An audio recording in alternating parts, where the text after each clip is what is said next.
اللهم صل على محمد وآل محمد۔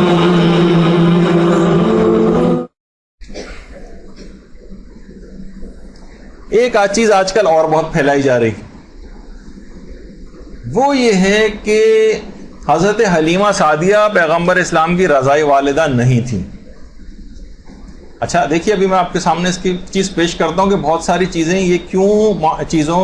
آخر کو ان بحثوں کو لانے کی ضرورت کیا، بھی تو آپ کو پتہ نہیں ہے نا۔ دیکھیے، ہم پھر وہی بات کہہ رہے ہیں کہ جب وہ انحراف بن جاتا ہے اور ایک پورا تناور درخت بن جاتا ہے، اس کے بعد اگر آپ کچھ کرنے کی کوشش کرتے ہیں کچھ نہیں ہوگا۔ مسلسل یہ چیزیں جو ہے نا فروغ پا رہی ہیں، اور آپ کو پتہ ہے کہ آج کل زیادہ تر ساری جنگیں سوشل میڈیا پہ لڑی جا رہی ہیں، سارے افکار سوشل میڈیا کے اوپر پھیلائے جا رہے ہیں، اور انٹیلیکچوئل حضرات، پڑھے لکھے افراد جو کمپیوٹر کے اوپر بیٹھتے ہیں، ان کے دماغوں کو مسموم کرنے کے لیے، زہر آلود بنانے کے لیے چیزیں ڈالی جاتی ہیں۔ تو حضرت حلیمہ سعدیہ سلام اللہ علیہ، درود بھیجیے محمد وعلی محمد صلی اللہ علیہ وسلم۔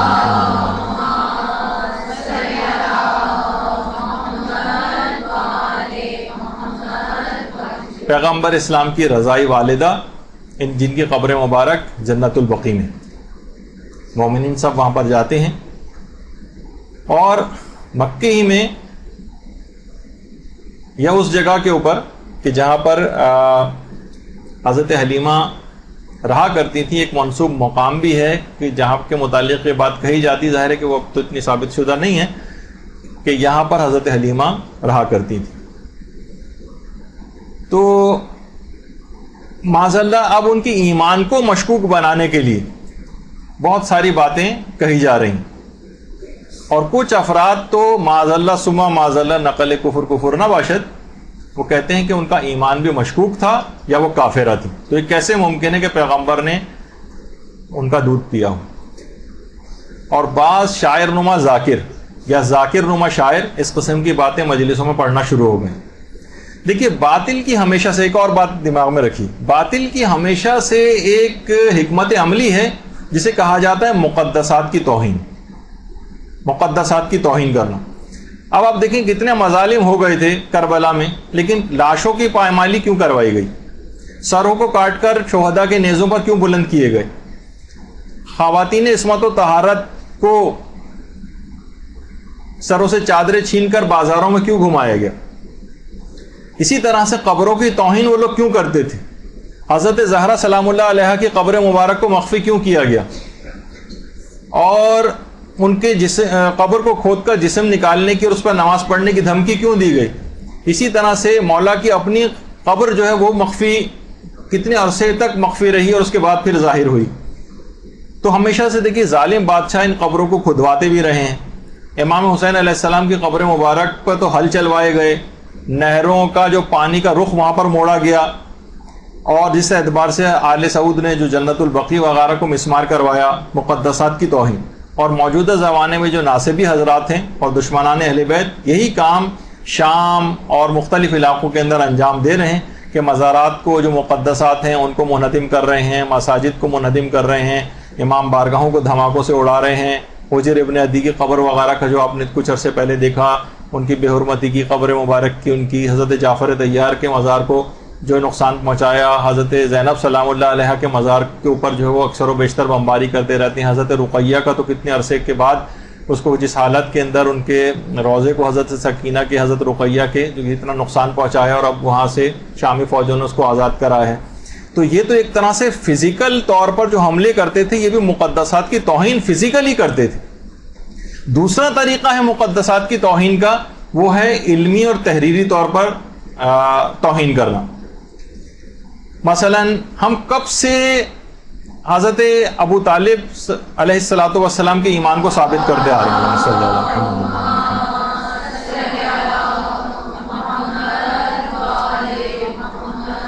شخصیات جو مقدس شخصیات ہیں ان کو مشکوک بنانا، ان کے ایمان کو مشکوک بنانا، شک کا بیج ڈالنے سے بھی احترام میں کمی ہوتی، وہ باطل اس کے اوپر بھی کام کرتا ہے، اور یہی بات غلو کے اندر بھی پائی جاتی۔ ظاہر ہے کہ اگر کوئی حضرت علی کو، امیر المومنین کو، اگر کوئی شخص اللہ ثابت کرتا ہے تو باوجود ہے کہ اپنی تمام تر عظمتوں کے، اس کے باوجود وہ اللہ ہو تو نہیں جائیں گے۔ تو جو ان کے حقیقی فضائل ہیں لوگ ان کو بھی ماننے سے انکار کر دیں گے. حقیقی فضائل. کتنے ہی نوجوان آج ایسے ہیں کہ جو فضائل کی بہت سی صحیح روایات کو بھی علماء کے سامنے پیش کرتے ہیں کہ یہ بتائیے کہیں اس میں غلو تو نہیں. یعنی جو اب کیا ہوا, غلو کو اتنا پھیلایا گیا کہ ان کے حقیقی اور اصلی فضائل ہیں وہ بھی لوگوں کی نگاہ میں مشکوک ہو رہے ہیں کہ پتہ نہیں اس میں بھی تو غلو نہیں ہو جائے گا کہیں, اگر اس حدیث کو ہم اس پر اگر اعتقاد رکھ لیں. اور یہی ان کا مقصد ہے. غلو کے پردے میں بھی اصل میں تقصیری کی سازش جو ہے وہ کی گئی. تو مثلا میں نے پہلے بھی مثال دی تھی, اگر کوئی عام سے کوئی شخص ہے آدمی, اس کو اگر آپ مجتہد کہہ دیں, ظاہر وہ مجتہد بن تو نہیں جائے گا. بیچارے کی جو حیثیت ہے, جو معمولی سے تھوڑی بہت حیثیت ہے, اس سے بھی جائے گا وہ. 2 سوالات کے جوابات میں وہ ذلیل ہو جائے گا لوگوں کے سامنے.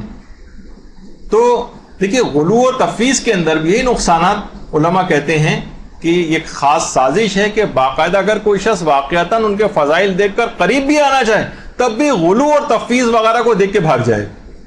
کرے کہیں میں کفر اور شرک کا اندیشہ لاحق ہو جائے گا کہ کہیں میں کافر و مشرک تو نہیں ہو جاؤں گا اس بات کو عمل کرنے سے. تو اس قسم کے افکار کو جو غالیانہ چیزیں فروغ یوں دیا جا رہا ہے تاکہ لوگ اہل بیت سے دور ہو جائیں, قریب نہیں آئیں گے دور کرنے کے لیے. تو اسی وجہ سے نہج الاسرار ہے یا مثلا خطبہ البیان ہے, اس طرح کے کتنے خطبات لوگوں کے اندر عام طور پر ذاکرین مجالس سے بھی پڑھ رہے ہیں. اس کے اوپر مختلف جو ہے وہ اس میں سے اقتباس نکال کے جو ہے انٹرنیٹ کے اوپر بھی پوسٹ کی جاتی ہیں اور لوگوں کو اس میں وہ کیا جاتا ہے. تو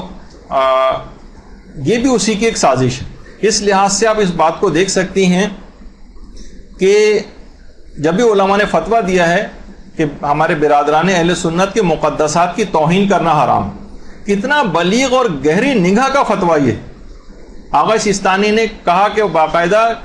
کہ غیر شیعہ مسلمان جو ہیں وہ ہمارے نفس اور جان ہیں, اور رہبر معظم نے اور دیگر تمام مراجع نے بھی مقدسات کی توہین کو, ہاں علمی لحاظ سے محاکمہ ایک الگ چیز ہوتا ہے,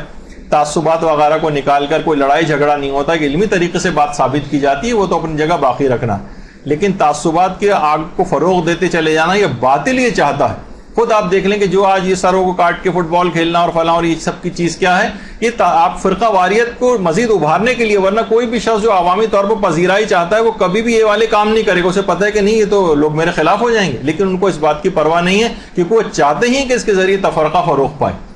تو یہ تمام چیزیں دیکھیے اس طرح کی ہیں. تو بڑا بلیغ ہمارے علماء نے فتویٰ دیا کہ جو مقدسات کی توہین ہے یہ توہین کرنا حرام ہے. خالی صرف یہی نہیں کہ صرف ہمارے مقدسات بلکہ ہم دیگر لوگوں کے مقدسات کی بھی توہین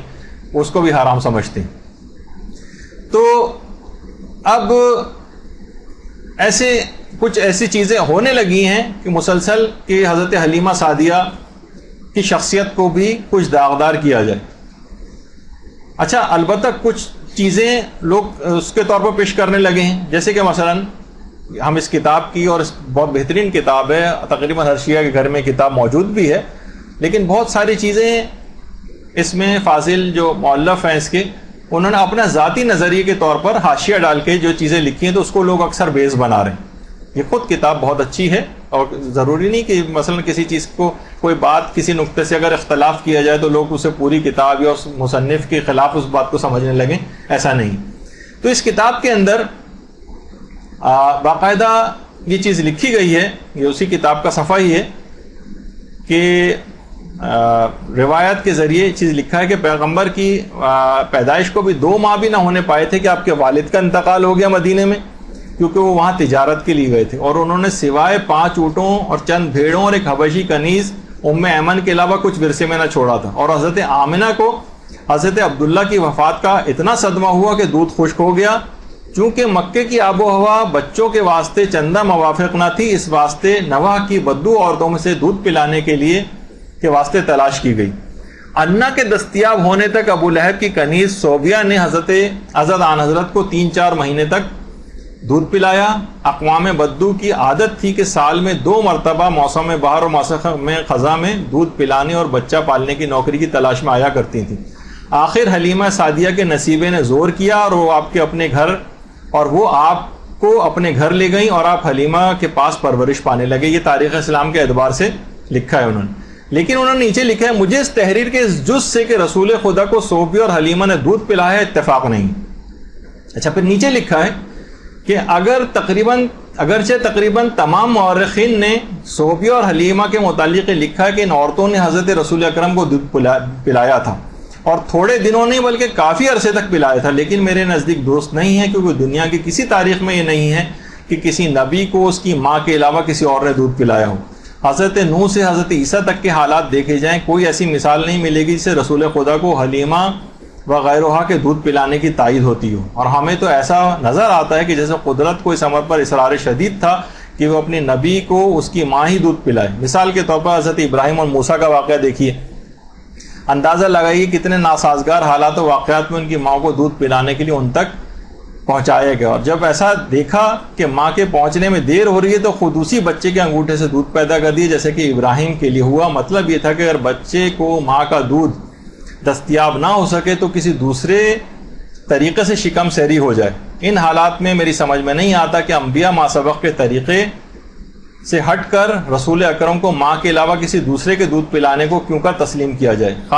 خصوصاً ایسی صورت میں جب یہ بات تسلیم شدہ ہو کہ دودھ سے جو گوشت پیدا ہوتا ہے وہ نسب کے گوشت و پوست کی مانند ہوتا ہے، اور دودھ پلانے سے وہ رشتہ ناجائز ہو جاتا ہے جو نسب سے ناجائز ہوتا ہے۔ اور پھر ایسی صورت میں جبکہ ماں موجود تھیں اور عہد رضاعت کے بعد تک زندہ رہیں، تو میں یہ سمجھتا ہوں کہ آن حضرت کو جناب آمنہ نے دودھ پلایا تھا، اور حضرت صوبیہ اور حلیمہ نے ان کی پرورش و پرداخت کی تھی۔ میرے اس نظریے کو اس سے اور تقویت پہنچتی کہ خدا نے حضرت موسیٰ کے لیے ارشاد فرمایا کہ ہم نے دودھ پلائے جانے کے سوال سے پہلے ہی تمام دائیوں کے دودھ کو موسیٰ کے لیے حرام کر دیا تھا۔ یہ کیسے ممکن ہے کہ خدا حضرت موسیٰ کو ماں کے علاوہ کسی کا بھی دودھ پینے سے بچانے کا اتنا اہتمام کرے، اور فخر موسیٰ حضرت محمد مصطفیٰ صلی اللہ علیہ وآلہ وسلم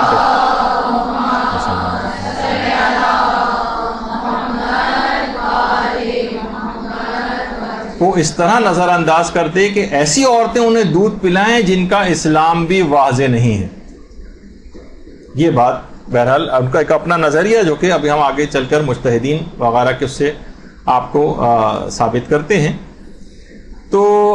اس بنیاد پر بہت سارے لوگوں نے یہ نظریہ قائم کیا کہ یہ کافرہ تھیں معاذ اللہ، اور اس بات کو پروموٹ کیا جانے لگا، وہی مقدسات کی توہین کہ پیغمبر اسلام کے اتنے قریبی رشتہ داروں کو بھی کافر معاذ اللہ ثابت کیا جائے۔ انہوں نے تو اپنا ایک نظریہ دیا، ہمیں اس پہ وہ نہیں ہے، ہم تو اس سے کیونکہ لیکن لوگ اس سے استنباط کر رہے ہیں ان کی اس کتاب سے، اس وجہ سے مجتہدین کا آپ کو فتاوی وغیرہ سلسلے میں بھی آپ کو دکھاتے ہیں۔ اچھا، کچھ افراد ایسے بھی ہیں وہ تو اتنی عجیب و غریب دلیلیں بھی دینے لگے ہیں کہ معصوم کو فقط معصومہ ہی دودھ پلا سکتی۔ اب دیکھا جائے تو سوائے امام حسن اور امام حسین علیہ السلام کے کسی کی بھی ماں بھی معصومہ نہیں تھی، حتیٰ کہ پیغمبر اسلام کی اپنی والدہ گرامی اپنی تمام تر عظمتوں کے باوجود معصومہ نہیں تھی۔ تو یہ تو خیر ایک ایسی بات ہے جو کہ زور خطابت وغیرہ کے اندر کی جاتی ہے۔ تو پھر یہ آخر پیغمبر کی اپنی والدہ کے ہوتے ہوئے کیوں دائی کے سپرد کیا گیا اور حضرت حلیمہ سعدیہ کی؟ اس کی جو وجہ ہے وہ آغا ابراہیم آیتی نے تاریخ پیغمبر اسلام کے اندر نقل کی۔ وہ یہ فرماتے ہیں کہ اس کی وجہ یہ ہے کہ مادر گرامی پیغمبر کی کم شیرگی اس بات کا سبب بنی تھی۔ وہاں کے ماحول اور معاشرے کے اعتبار سے جو وہاں کا موسم ہے کہ وہاں پر ان کا دودھ کم ہو گیا تھا پیغمبر کی والدہ کا، تو اس وجہ سے اس بات کا سبب بنی یہ بات کہ پیغمبر کو ایک رضائی ماں کے سپرد کیا جائے۔ تو یہ اہتمام ہوا۔ اچھا، اب اس کے اندر جو بھی آپ نے پچھلی دلائل سنے ان کے، اس کے اندر یہ تھا کہ حضرت موسیٰ پر دودھ کو حرام قرار دے دیا گیا تھا، اور قرآن کی ایک آیت کا حوالہ بھی اس کے اندر دیا، وہ یہ ہے وَحَرَّمْنَا عَلَيْهِ الْمَرَاضِعَ مِنْ قَبْلُ فَقَالَتْ هَلْ أَدُلُّكُمْ عَلَىٰ أَهْلِ بَيْتٍ يَكْفُلُونَهُ لَكُمْ وَهُمْ لَهُ نَاصِحُونَ۔ ہم نے پہلے ہی موسیٰ پر دائیوں کا دودھ حرام کر دیا تھا۔ اچھا، یہاں پر علماء فرماتے ہیں کہ یہ حرام قرار دینا یہ حرمت تشریعی نہیں تھی بلکہ حرمت تکوینی تھی۔ ایک ہوتی ہے حرمت تشریعی، یعنی شریعت کے لحاظ سے، جس طرح آپ کہ مثلا شراب پینا حرام ہے، حرمت تشریعی ہے یعنی شریعت کے اندر حرام ہے، اور ایک ہوتی ہے حرمت تکوینی، کسی خاص وجہ سے اس بات کا اہتمام کیا گیا کہ موسیٰ اپنی ماں کے علاوہ کسی عورت کا دودھ نہ پئیں، اس کو حرمت تکوینی کے عنوان سے۔ تو علماء نے جب جہاں اس کی تفاسیر لکھی ہیں وہاں آپ صرف عربی کے ایک لفظ کو نہیں پکڑ لیں گے کہ ہم نے دائیوں کا دودھ حرام کر دیا تھا، حضرت موسیٰ بھی پیدا ہوئے تھے، ابھی نابالغ تھے، ابھی ان کے اوپر جو ہے اس لحاظ سے شریعت کے احکام کے لحاظ سے یہ پروردگار کہہ بھی نہیں سکتا تھا کہ ان پر دودھ شرعاً حرام قرار دے دیا تھا ہم نے، یہ نہیں تھا، بلکہ تکوینی طور پر حرام، اور اس کی ایک وجہ تھی۔ اچھا وہ وجہ کیا تھی؟ وجہ خود قرآن نے بتائی کہ پیدائش کے بعد یہ خوف تھا کہ موسیٰ قتل نہ کر دیے جائیں، کیونکہ ہر بچے کو فرعون قتل کر رہا تھا، تو خدا نے حکم دیا کہ تم بچے کو دودھ پلاؤ، مثلا یہ قرآن کی آیت بھی ہے، اور ہم نے موسیٰ کی والدہ کے دل میں یہ بات ڈالی کہ تم انہیں دودھ پلاتی رہو، پھر جب تمہیں ان پر قتل کیے جانے کا اندیشہ ہو جائے تو انہیں دریا میں ڈال دینا، اور نہ تم اس صورتحال سے خوفزدہ ہونا اور نہ رنجیدہ ہونا، بے شک ہم انہیں تمہاری طرف واپس لوٹانے والے ہیں اور انہیں رسولوں میں شامل کرنے والے ہیں۔ تو قتل کیے جانے کا خوف تھا، تو ماں سے اپنے اس بچے کی جدائی ناقابل برداشت ہو گئی تھی۔ مادر موسیٰ کو بچے سے ملانے کے لیے، مادر موسیٰ جن کا نام یوکابد تھا، ان سے بچے کو ملوانے کے لیے کہ ناقابل برداشت جدائی اور غم کے اندر مبتلا ہو گئی تھی مادر موسیٰ۔ اس بات کا انتظام پروردگار عالم نے کیا کہ ماں کے دودھ کے علاوہ کسی دایا کا دودھ جو ہے موسیٰ نہ پئیں، اور یہ اس بات کا سبب بنا کہ مادر موسیٰ بچے کی کہیں اس جدائی کے اندر اس راز کو فاش نہ کر دیں جو پروردگار ابھی اس کو راز رکھنا چاہ رہا ہے، اور یہ قرآن کی آیت میں بھی آیا، اور موسیٰ کی والدہ کا دل صبر سے خالی ہو گیا۔ قریب تھا کہ وہ اپنی بے قراری کے باعث اس راز کو ظاہر کر دیتی ہیں اگر ہم ان کے دل پر صبر و سکون کی قوت نہ اتارتے، یعنی ان کی اس وجہ سے دائیوں کا دودھ حرام قرار دیا، نہیں اس وجہ سے حضرت موسیٰ نے کسی دایا کا دودھ نہیں پیا کہ پروردگار نے ایسا اہتمام کیا کہ کسی طریقے سے مادر موسیٰ واپس موسیٰ کے پاس چلی جائیں دودھ پلانے کے لیے، تاکہ ان کا جو غم سے صبر کا دامن ہاتھ سے چھوڑ بیٹھی، اپنی اس بے قراری کی وجہ سے اس راز کو نہ ظاہر کر دیں۔ یہ اس وجہ سے نہیں کہ پیغمبر کے لیے ماں کے علاوہ کسی اور کا دودھ پینا حرام تھا، اس وجہ سے موسیٰ کے لیے الگ سے انتظام کیا گیا، نہیں، یہ اس وجہ سے تھا کہ مادر موسیٰ کی حالت ایسی ہو چکی تھی، خود قرآن کی آیات کے اندر آگے چل کر ہے کہ وہ اس راز کو ظاہر کر دیتی جو پروردگار ابھی ظاہر نہیں کرنا چاہ رہا تھا۔ یہ احتمال پیدا ہو گیا، تو پروردگار عالم نے اس طرح سے حکمت عملی بنائی، اور پھر اگلی آیات میں کہ پھر ہم نے تم کو تمہاری والدہ کی طرف پرورش کے بہانے واپس لوٹا دیا تاکہ ان کی آنکھوں میں بھی ٹھنڈک ہوتی رہے اور وہ رنجیدہ بھی نہ ہو۔ تو آپ نے دیکھا کہ پورا واقعہ اصل میں یہ تھا کہ یہ موسیٰ کو ان کی والدہ کی جدائی کے غم کی وجہ سے وہاں تک پلٹایا گیا، نہ یہ دودھ پلانے کا اس وجہ سے مسئلہ نہیں تھا کہ ان کے اوپر ماں کے علاوہ کسی اور کا دودھ پینا جو ہے وہ کہ نبی کسی اور کا دودھ نہیں پی سکتا اپنی ماں کے علاوہ، اس وجہ سے اس بات کو ایک بیس بنا کے جو ہے وہ اچھالا جائے۔ اچھا، اب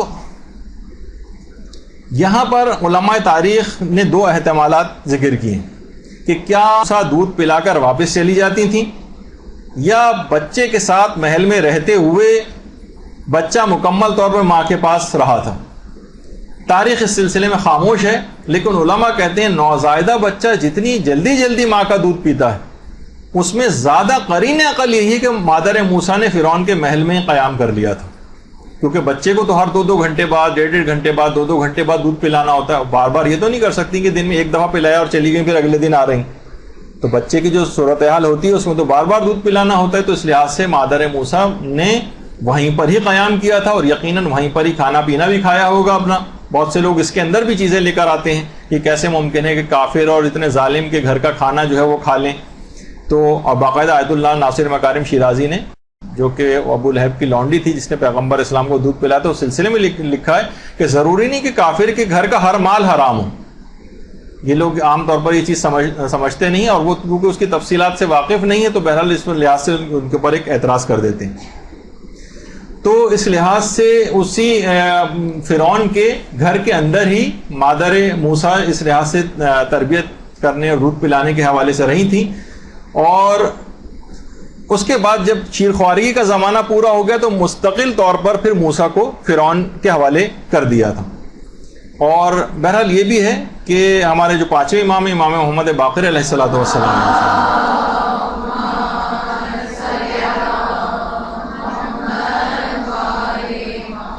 کہ دریا میں ڈالے جانے کے واقعے کے بعد سے لے کر، یعنی مادر موسیٰ کے موسیٰ سے جدائی فقط 3 دن کی تھی، 3 دن کے اندر مادر موسیٰ کے پاس پہنچ گئی تھی، اور اس کے بعد جوانی تک جوانی تک موسیٰ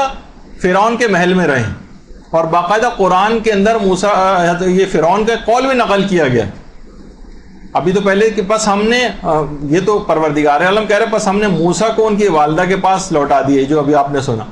پھر فرعون نے یہ بات کہی تھی کہ کیا ہم نے تمہیں اپنے یہاں بچپن کی حالت میں نہیں پالا تھا، اور تم نے اپنے عمر کے کتنے ہی سال ہمارے اندر بسر کیے تھے اس کے محل میں. یعنی فرعون کے محل میں کتنے ہی سال حضرت موسیٰ نے گزارے، کتنے ہی سال. تو اس کا مطلب ہے جب کتنے سال گزارے تو وہیں کا کھانا بھی کھاتے ہوں گے، وہیں خورد و نوش کی چیزیں بھی وہیں کی تناول فرماتے ہوں گے حضرت موسیٰ. تو عام طور پر لوگ یہ کہتے ہیں کہ بھائی جب دودھ اس لحاظ سے یہ نجاست اور یا کافرہ تھی، کیسے ممکن ہے کہ ان کا دودھ پئیں؟ تو فقط شیر خوارگی کے زمانے ہی تک تو یہ مسئلہ نہیں ہوتا، اس کے بعد تک بھی جو ہے وہ نجاست کھانا ناجائز ہوتا ہے. تو اس کے بعد تو قرآن کی آیت ہے کہ کتنے ہی سال موسیٰ فرعون کے محل کے اندر رہیں، تو یقیناً وہاں کی چیزیں بھی سب جو ہے وہ کھائی ہوں گی. پھر اس کے بعد ظاہر ہے کہ پھر جب موسیٰ نے اپنی جوانی کو پہنچ گئے، قرآنی آیت بھی اور سن اعتدال پر آ گئے، تو ہم نے انہیں نبوت اور علم و دانش سے نوازا. ہم نیکوکاروں کو اسی طرح سے اس کا صلہ دیا کرتے ہیں جو قرآن کی آیات بھی. اور اس کے بعد پھر موسیٰ نے توحید کی گفتگو کرنا شروع کی، جو کہ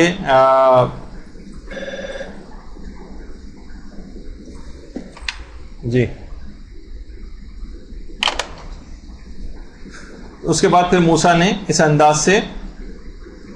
توحید کی گفتگو کرنا شروع کی، جو بہرحال فرعون نے پھر اس کے بعد وہ جو واقعات ہیں قتل کا ان کا ارادہ کر لیا، اور موسیٰ بھاگ گئے وہاں سے چھوڑ کے محل کو، پھر شہر میں آ گئے، پھر وہ قبطی کو انہوں نے قتل کر دیا، وہ جو پورا آپ قرآن کے اندر پڑھتی ہیں. تو بہرحال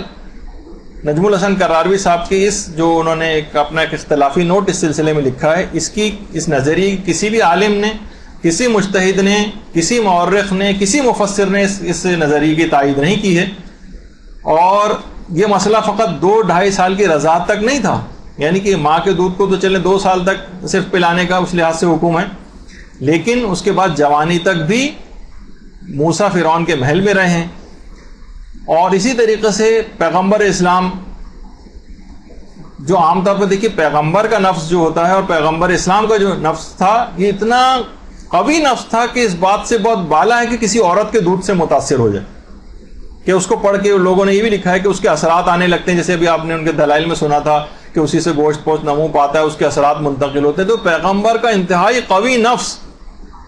خاتم الانبیاء کا، وہ کیسے کسی عورت کے دودھ پلانے سے متاثر ہو سکتا ہے، بالفرض اگر ہم اس کو ان کی اس بات کو مان بھی لیں. اور پیغمبر نے اس کے بعد کیا بازاروں سے پیغمبر اشیاء خورد و نوش ان کافروں سے نہیں خریدتے تھے،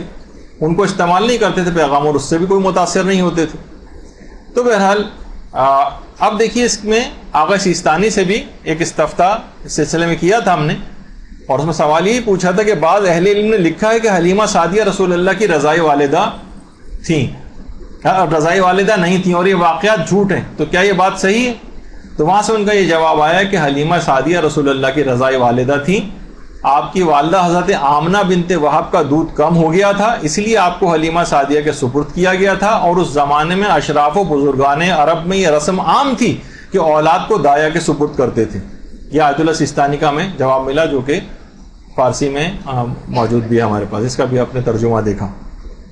اسی طرح سے آیت اللہ صادق شیرازی نے بھی باقاعدہ علامہ مجلسی سفینۃ البحار کے حوالے سے بات تحریر فرمائی ہے کہ حضرت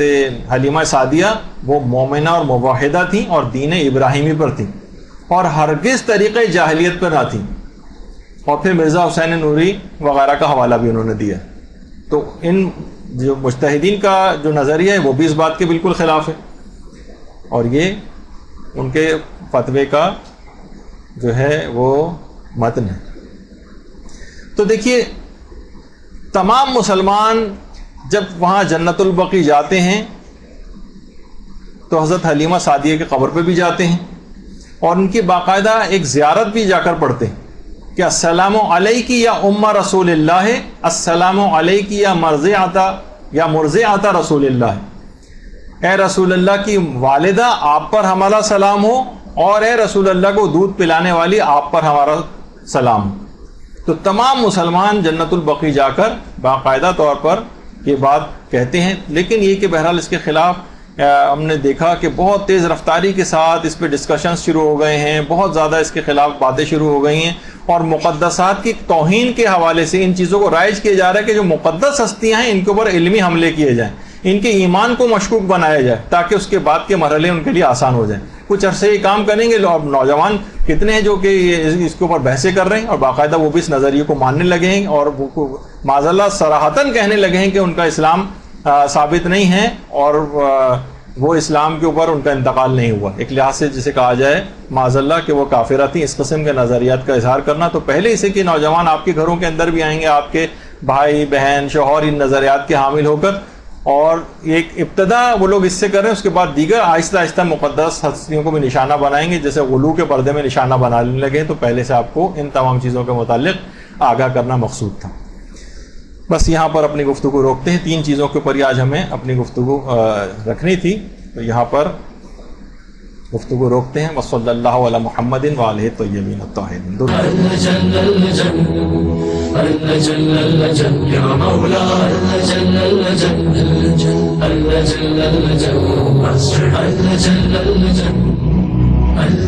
يا صاحب السماء